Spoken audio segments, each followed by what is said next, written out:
Good afternoon, everyone, and welcome to the Sutherland addresses this afternoon. I am Sally Simpson. I am the COVID president from 2020, and I am introducing the Sutherland Award winner for 2020, Dr. Gary LaFree, who is going to be speaking on In the Shadow of 9/11, How the Study of Political Extremism Has Shaped Criminology. Gary?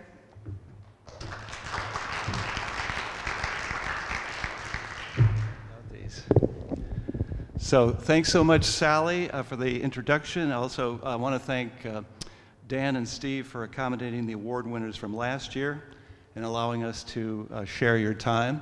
And gee, it's great to be back in person. I'm really glad to be able to see everybody in person after a very difficult couple of years. It was also very gratifying to receive this award because I've actually always felt a connection to Sutherland.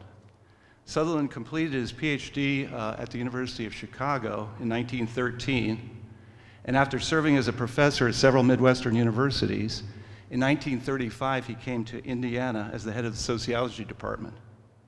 Sutherland spent the rest of his life in Bloomington, Indiana, and most of his innovative scholarly contributions to criminology were produced during his years at IU, including his formulation of differential association theory and his theory of white-collar crime. On October 11, 1950, on his way to teaching a class, Sutherland stumbled and fell, and he died on the IU campus. I started my undergraduate education at Indiana University only 19 years later. While I was a student at Indiana, I took classes from students of Sutherland, including Alfred Lindesmith and Carl Schuessler, who I served as a TA for a while. When I started studying terrorism and political extremism in the early 2000s, it was natural to turn to Sutherland to look for guidance. Sutherland famously defined criminology as research on, quote, the processes of making laws, of breaking laws, and of reaction toward the breaking of laws. When I started examining data on terrorist attacks, it seemed clear to me that all three of these categories were highly relevant to the study of political violence and terrorism. In other words, that terrorism was a legitimate field of study for criminologists. One of Sutherland's most important contributions to criminology was his emphasis on white-collar crime, a term that he introduced at a meeting like this in 1939. Sutherland contrasted crime in the upper or white-collar class, which he called composed of respectable business and professional persons, with crime in the lower class, which he characterized as crimes committed by persons of low socioeconomic class. While I was preparing this address, it struck me that white-collar crime shares, surprisingly, several characteristics with political extremism. First, unlike more traditional forms of crime, neither white-collar crime nor political extremism are associated with low SES individuals. Sutherland famously argued that criminology was too absorbed with lower-class criminality, and that if accurate crime data were available, it would show no direct association between poverty and delinquency. Similarly, while political violence is rarely linked to the richest members of society, prior research consistently demonstrates that those who participate in terrorist acts are not the poorest members of their societies. Second, unlike those who commit street crime, white-collar offenders and political extremists rarely see themselves as criminals. In his classic criminology textbook, Sutherland notes that white-collar offenders lack, quote, a developed feeling of moral indignation about the white-collar crimes they commit. Similarly, far from regarding themselves as criminals, many terrorist perpetrators see themselves as altruists, making sacrifices for a noble cause.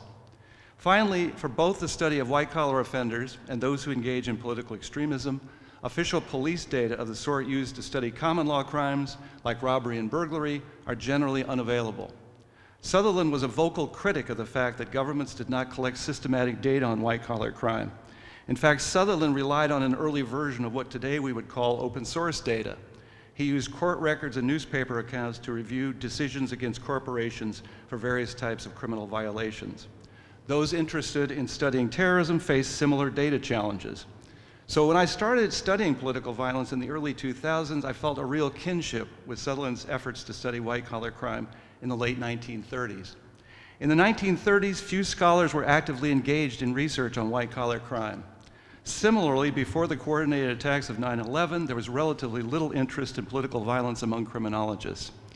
Following the pioneering work of Sutherland, the study of white-collar crime became a recognized specialization within criminology and has continued to attract researchers and students for the past 8 decades. In the same way, following the coordinated attacks of 9/11, the study of political extremism has been increasingly accepted as a legitimate research topic in mainstream criminology. Research on political extremism now appears in nearly all criminology journals. College courses on political extremism have been added to the curricula of many criminology departments, and a growing number of criminology students are choosing political extremism as a suitable topic for class papers, theses, and dissertations. This society has added a division on terrorism and bias crime that now has as many members as more long-standing specializations, including white-collar crime. And the ASC, the European Society of Criminology, and the Academy of Criminal Justice Studies now routinely feature dozens of papers and panels on radicalization and political extremism at their annual meetings. I believe that political extremism, like white-collar crime, was in large part left out of the lexicon of criminology because it did not fit neatly into the model of mainstream criminology. 80 years ago, Sutherland called for an end to the myopia of a criminology that ignored the crimes of the rich and powerful. In the same way, before the attacks of 9/11, most criminologists ignored political extremism. Now that the study of political extremism has been widely accepted into mainstream criminology, it's changing how criminologists look at crime and how we understand policing and the operation of the criminal justice system.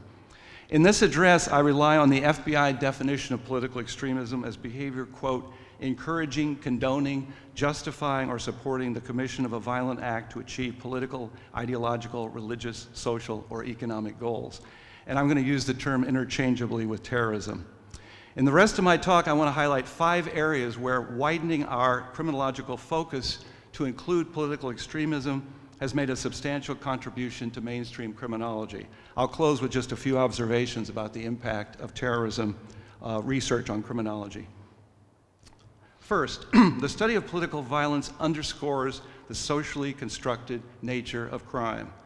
While Sutherland is generally considered to be a positivist because he focuses on specific acts that can be measured, nevertheless, he maintained that individual motives, drives, rationalizations, and attitudes are social constructions emerging out of interactions with others.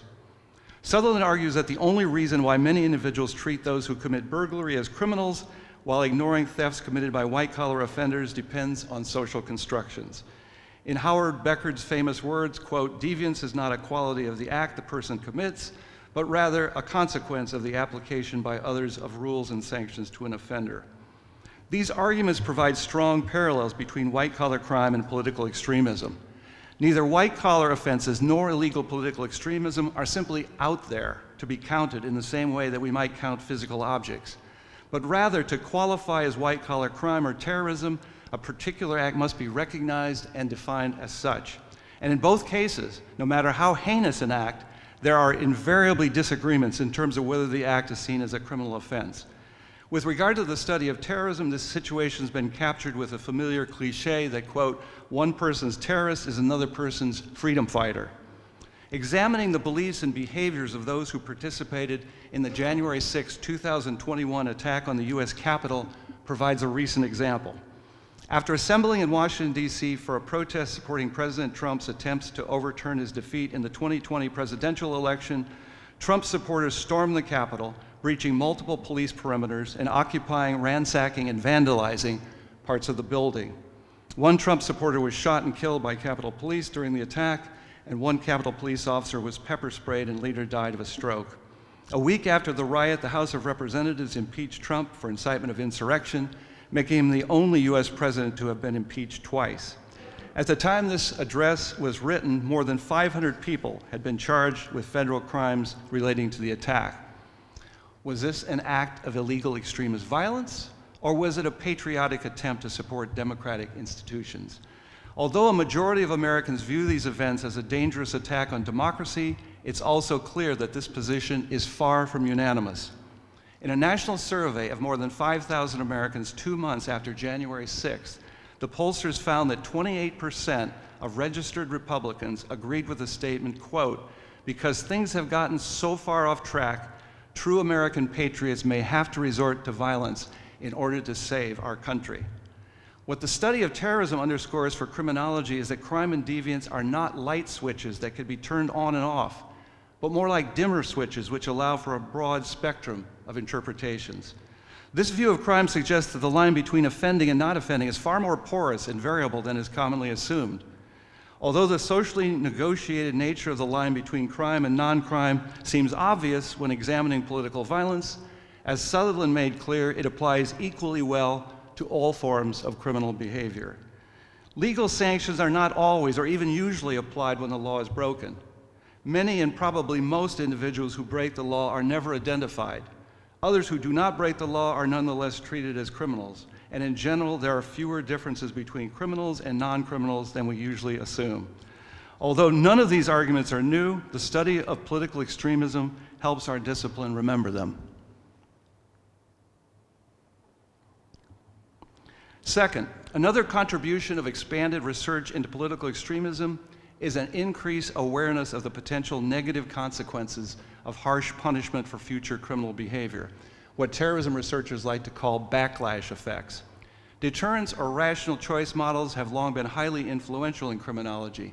However, with few exceptions, mainstream criminology is concentrated more on whether the imposition of punishment deters and less on whether it might actually increase future criminal behavior.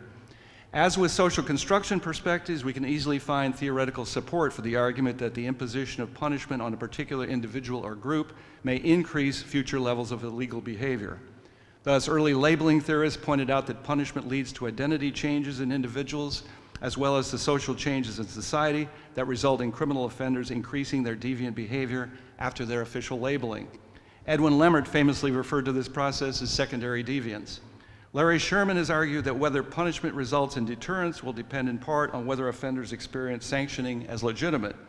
Along with my colleagues Laura Dugan and Raven Court, I provided an example of how reactions to political violence may actually increase rather than reduce violence. We analyzed terrorist attacks that occurred over a 23-year period in Northern Ireland to test the relative strength of deterrence and backlash models for the risk of new terrorist attacks. We identified 6 major British strategies aimed at reducing political violence in Northern Ireland from 1969 to 1992, and then estimated the impact of these interventions on the risk of new attacks. In general, we found the strongest support for backlash models. In fact, several of the British strategies resulted in increased rather than decreased violence. Our results underscore the importance of considering the possibility that counter-terrorist interventions might increase as well as reduce subsequent violence. Again, while the importance of backlash is by no means unique to the study of political extremism makes its importance obvious. Third, the study of political extremism has contributed to the internationalization of criminology. Criminology in general, and American criminology in particular, has historically been strongly concentrated on domestic research.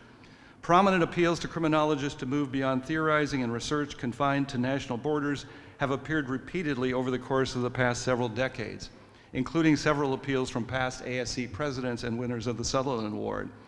The potential benefits seem fairly obvious: developing new theories, assessing the generalizability of existing theories, identifying best practices for criminal justice policies are among them.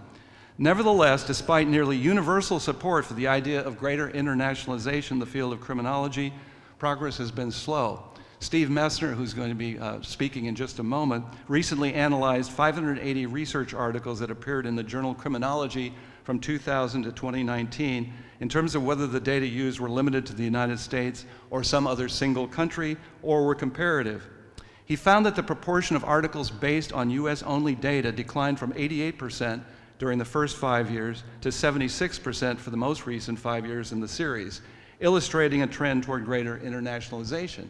However, most of the growth in research outside of the United States was built on data from single countries other than the United States. For the entire sample, only 24 studies, less than 4% of the total, were based on comparative analysis across more than one country. A good deal of comparative criminology research today is actually limited to studies of homicide, where legal differences are considered to be less important, and most cross-national research on homicide is based on less than a third of the world's countries. And of course, these countries are not a random sample, but strongly overrepresent Europe and North America, while underrepresenting Africa, the Middle East, and Asia. John Hagan has pointed out that a major consequence of our insular approach in mainstream criminology is to ignore a wide range of international law breaking, including war crimes, genocide, mass incarceration, and torture. In contrast to studies of more common types of crime, research on terrorism is highly comparative. There's now an entire corpus of literature looking at terrorist attacks for all countries of the world. There are also dozens of studies of terrorism that are not comparative but have been conducted on individual countries around the world. Whereas international comparative research is uncommon in mainstream criminology, it's the norm for research on terrorism. Fourth, the study of political violence underscores the growing importance of open source data.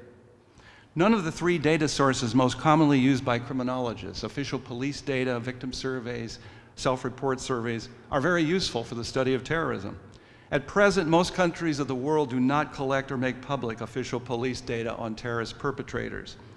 Victimization surveys are of little use because few individuals in most countries have been directly victimized by terrorists. Victimization that occurs is often random, and all too often victims are killed by their attackers. Self-report surveys are limited by the fact that getting access to known terrorists raises obvious risks and logistical difficulties. As a result of these challenges, terrorism researchers were early adopters of open source data. And by open source data, I mean unclassified information drawn mostly from court records and print and electronic media. There have been more than a dozen major open source databases on terrorism created since the late 1960s. At present, the most comprehensive of these is the Global Terrorism Database, or the GTD, which is housed at the START Center at the University of Maryland, and now includes data on more than 200,000 terrorist attacks going back to 1970. Current data collection for the GTD begins with a universe of 2 million articles published worldwide daily in order to identify the small subset of articles that actually describe terrorist attacks. While the collection and analysis of open source data to study terrorism began to gain momentum nearly a half-century ago, it's been far less common in criminology. But this situation has been changing in recent years. For example, open source data are now being used to study criminology issues as diverse as police use of force, mass shootings, violence in schools, fatal officer-involved shootings, and bias and hate crime. Criminologists are also expanding into the use of open source social media data. For example, John Hipp and his colleagues have used Twitter data to predict the amount of crime occurring over the course of a day. Social media data are also increasingly being examined by criminologists interested in forms of crime that are either enhanced by or made possible by social media itself, such as hate crime, cybercrime, and various types of online extortion.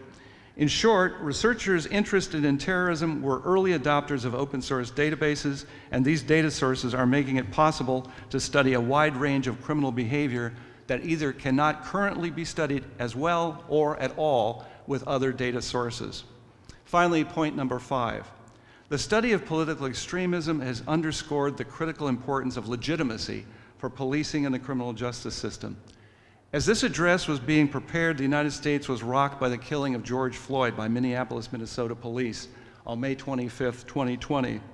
Protests demanding justice for Floyd, often accompanied by demonstrations against police brutality, took place in cities throughout the United States and around the world, and were often accompanied by activist calls to, quote, defund the police. In a particularly critical law review article published a few months after Floyd's death, Amna Akbar argued that, quote, police violence is routine, is legal, takes many shapes, and targets people based on their race and class. Although many suggestions associated with the defund the police are unpopular with a majority of Americans, a recent Reuters poll found that 76% of people queried were in favor of redirecting funds from police to programs targeting specific issues like homelessness and mental health. Given the breadth and the strength of these negative reactions to the police, it's easy to forget that less than 30 years ago, public opinion was strongly supportive of the police. This support was likely related to the fact that innovations in policing were widely associated with leading to the largest drop in street crime of the 20th century. In a relatively short time period, in the 1980s and 1990s, police experimented with a variety of innovative new methods, including community policing, problem-oriented policing, broken windows policing, and hotspots policing. During the same period, there was a substantial decline in crime.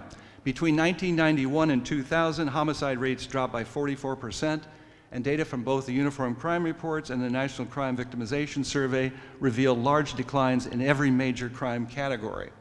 Although there's much debate over the specific causes of the crime drop that began in the 1990s, many researchers, policy experts, and lay people attribute at least part of the decline to these new policing practices.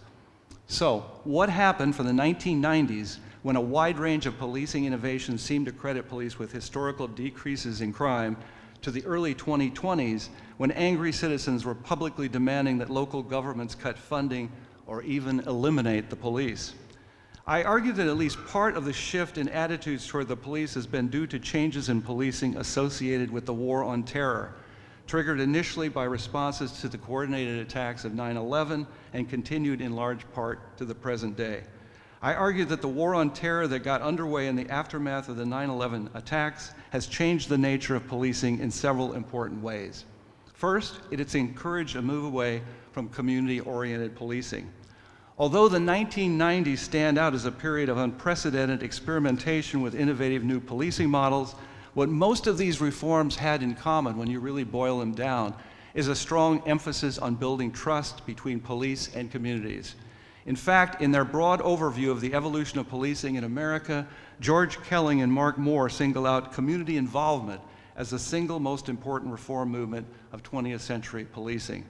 By the early 1990s, community-oriented policing was receiving unprecedented levels of political and financial support. A 2000 national survey found that more than 90% of police departments in large cities reported having full-time community policing officers in the field. However, things began to change rapidly after 9/11, with growing pressure on the police to add counterterrorism to their list of responsibilities. The FBI led the way. Prior to 9/11, the FBI devoted relatively few resources to terrorism. Major policy changes following 9/11, most notably the USA Patriot Act of 2001, greatly expanded the involvement of federal law enforcement in terrorism cases. Other major policy changes include the creation of the National Counterterrorism Center and the passage of less restrictive guidelines for conducting terrorism investigations. In order to promote a new emphasis on counterterrorism, the Department of Homeland Security, which itself was newly created dozens of so-called fusion centers with the task of encouraging state and local police to share their information with federal law enforcement agencies. Fusion centers encourage police to put more time, energy, and resources into identifying terrorist plots. Similarly, starting in New York City, the FBI began establishing Joint Terrorism Task Forces, or JTTFs, to combat terrorism. The JTTFs include locally based experts with skills relevant to counterterrorism, including investigators, analysts, and linguists. Today, there are about 200 JTTFs around the country, including at least one in each of the FBI's 56 field offices, with hundreds of participating state, local, and federal personnel. These modifications in the roles of the police were reinforced by budgetary and training changes. In general, funding for community-oriented policing programs declined, and funding for all hazards Homeland Security programs grew. This shift has far-reaching implications. Instead of seeing their jobs as one of public service and collaborative problem solving, police officers engaged in counterterrorism are more likely to understand their role as one of surveillance and suspicion. Along with the declining emphasis on community-oriented policing, the war on terror has also encouraged an increased militarization of the police. The degree of militarization in U.S. police departments varies greatly, but it's easy to find examples of local police departments adopting military-style weapons, tactics, attire, and organizational structures. The increasing use of SWAT teams represents one highly visible example. SWAT teams receive advanced combat training and exhibit a command structure modeled on military special forces units. The increased militarization of the police likely affects police-community relations in several ways. Perhaps most importantly, police operating on an increasingly military rather than civilian model are more likely to cross over to violations of civil liberties. Compared to military operations, criminal justice approaches are more limited in scope and are more specific in terms of defining the nature of the wrongs committed. While far from perfect, criminal justice systems in Western democracies build in protections for defendants. In contrast, the role of the military in war is necessarily broad and vague in terms of the specific behavior to which it responds. Moreover, the all-out nature of war encourages governments to put victory ahead of other concerns. Thus, the military framework is likely to result in the death of innocent civilians, who are euphemistically referred to as collateral damage, a high probability of mistreatment and possibly even torture of prisoners, and a low level of concern with the civil rights of those accused of wrongdoing. Other differences are more subtle. For example, by embracing the military model, police are encouraged to think of their main task not as service to the community, but as a bold and exciting new career choice. In fact, this shift is no doubt welcomed by many individuals interested in policing careers. Anthony Braga and David Weisberg point out that one of the main challenges to implementing community-oriented policing is that many police officers do not consider community policing to be, quote, real police work. I don't want to overstate this point. The militarization of the police after 9/11, I think, is complex and is likely due to a variety of forces, including the war on drugs and federal initiatives that supplied localities with excess military equipment. Nevertheless, the movement in this direction was certainly compatible with changing views of the police in the aftermath of 9/11. Also, because of time constraints, my discussion of changes in policing after 9/11 have been limited to examples from the United States. However, terrorism threats have been used to undermine civil rights and the rule of law in societies around the world. It really deserves a whole paper on its own.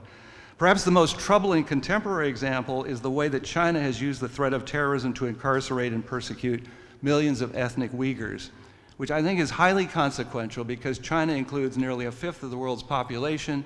It will soon become the world's largest economy and is increasingly presenting itself as a serious alternative to Western democracy. Let me just close with a few observations. Following Sutherland's influential research, the study of white-collar crime became a recognized specialization within criminology in the 1930s and 1940s. In the same way, following the coordinated attacks of September 11, 2001, the study of political extremism has been increasingly accepted as a legitimate research topic in criminology. I argue that bringing the study of political violence more into the criminological mainstream has had a number of largely positive effects. I also believe that criminology can serve a useful purpose for the study of terrorism by providing a framework that helps keep it in perspective. As Emil Durkheim pointed out nearly a century ago, crime is never eliminated, it's only managed. Similarly, the goal of eliminating all terrorist attacks may not only be impossible, it may represent a situation where the cure is worse than the disease. Most terrorism does not present an existential threat. Terrorist attacks are rare, and mass casualty attacks are rarer still. Responses to terrorism encourage immediate and far-reaching changes that are often difficult to roll back. The security apparatus that was adapted after 9/11, digital surveillance tools, license plate readers, mobile x-rays, for example, have largely remained in place as 9/11 recedes. The vast majority of individuals that claim support for terrorist goals will never engage in illegal criminal behavior for a terrorist cause. Political extremism, like white-collar crime a century ago, was generally left out of mainstream criminology because it did not fit the conventional models of the time. It is not strongly associated with poverty. Its perpetrators rarely see themselves as criminals. Sutherland called for the end of a criminology that ignores the crimes of those with resources and those who do not recognize their own behavior as criminal. In the same way, integrating political crimes into criminology forces us to rethink our ideas and assumptions about crime. The socially constructed nature of crime is obvious when it comes to terrorism, but it's applicable to all forms of crime. The possibility that harsh punishment can provide or provoke backlash as well as deterrence is apparent in the study of terrorism, but it's got great relevance to the study of all crime. The strong comparative emphasis on research on political extremism and the pioneering use of open source data have been critical for the study of terrorism, but they apply equally well to other types of crime. And the disadvantages of highly militarized policing models are apparent in terms of countering political extremism, but they are just as ineffective in countering ordinary forms of crime. As with the embrace of white-collar crime nearly a century ago, mainstream criminology has been enriched by widening its scope to include political extremism. Thank you for your kind attention.